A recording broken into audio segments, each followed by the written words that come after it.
وَلِمَنْ خَافَ مَقَامَ رَبِّهِ جَنَّتَانِ۔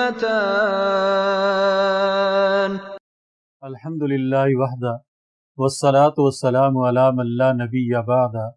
اما بعد، السلام علیکم ورحمۃ اللہ وبرکاتہ۔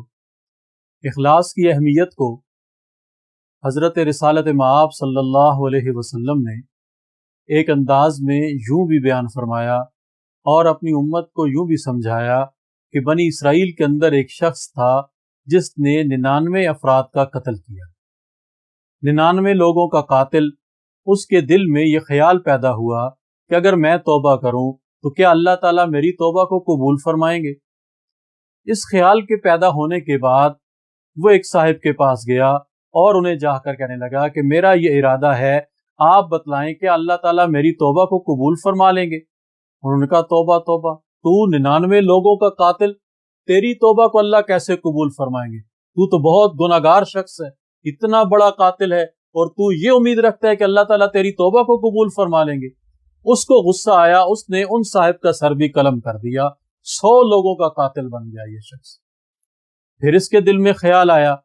کہ اللہ تو بڑے غفور الرحیم ہیں، اللہ تو بڑے رحمان ہیں، بڑے رحیم ہیں، بڑے کریم ہیں، میں کسی اور سے پوچھوں کیا کوئی ایسی صورت ہے کہ میں توبہ کروں اور اللہ میرے لیے توبہ کو اپنی بارگاہ میں قبول فرما لے۔ وہ ایک اور بستی میں ایک صاحب کے پاس چلا گیا، وہ بڑے اللہ والے تھے، انہوں نے جب اس کی بات سنی تو کہنے لگے اللہ تو واقعی بڑے رحمان ہیں، بڑے رحیم ہیں، بڑے غفور ہیں، بڑے غفار ہیں، بڑے کریم ہیں، وہ تیری توبہ کو قبول فرمائیں گے، تو فلاں بستی میں چلا جا، وہاں پہ کچھ اللہ کے نیک بندے رہتے ہیں، وہ تجھے توبہ کا طریقہ بتلا دیں گے۔ اب یہ شخص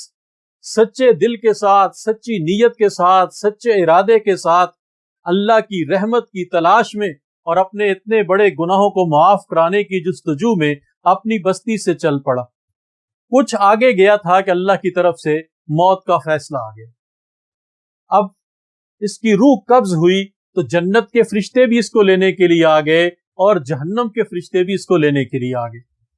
جہنم کے فرشتوں نے کہا کہ اسے ہم لے کے جائیں گے، کہ 100 لوگوں کا قاتل ہے اور یہ تو ہے ہی جہنم کا حقدار۔ اور جنت کے فرشتے کہنے لگے اسے ہم جنت میں لے کے جائیں گے کہ یہ توبہ کی نیت سے جا رہا تھا، استغفار کی نیت سے جا رہا تھا، اللہ سے معافی مانگنے کی نیت سے جا رہا تھا، اس لیے ہم اسے لے کے جائیں گے۔ اب دونوں میں اختلاف ہو گیا تو اللہ رب العزت نے ان کے دلوں میں اس خیال کو پیدا کیا کہ چلو پیمائش کر لیتے ہیں، جس بستی کی طرف یہ جا رہا تھا اس کا فاصلہ اگر کم ہو اور جس بستی سے یہ آ رہا ہے اس کا فاصلہ زیادہ ہو تو اس کو جنت کے فرشتے لے جائیں، اور جس بستی کی طرف یہ جا رہا تھا اس کا فاصلہ ہو زیادہ اور جس بستی سے چل کے آ رہا ہے اس کا فاصلہ ہو کم تو اس کو جہنم کے فرشتے لے جائیں۔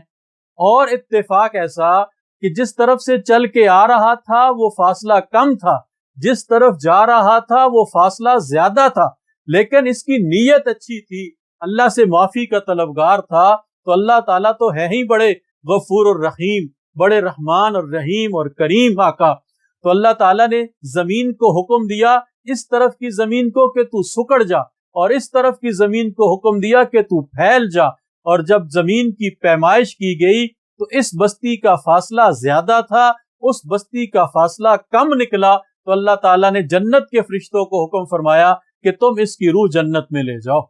تو جب اخلاص ہوتا ہے تو اللہ تعالیٰ ایسی مدد فرماتے ہیں، 100 لوگوں کا قاتل بھی اگر سچے دل سے توبہ کر لے تو اللہ تعالیٰ اس کی معافی کا فیصلہ فرما لیتے ہیں۔ اس لیے اگر نیت سچی ہو، اخلاص ہو، تقوی ہو، للہیت ہو، اللہ کا خوف ہو، اللہ کی رضا ہو، تو اللہ تعالیٰ ایسے فیصلے فرما دیتے ہیں۔ اللہ تعالیٰ ہمارے ساتھ بھی ایسا ہی معاملہ فرمائیں، اللہ تعالیٰ ہمارے گناہوں کو نیکیوں میں بدل دیں۔ وآخر دعوانا ان الحمد للہ رب العالمین۔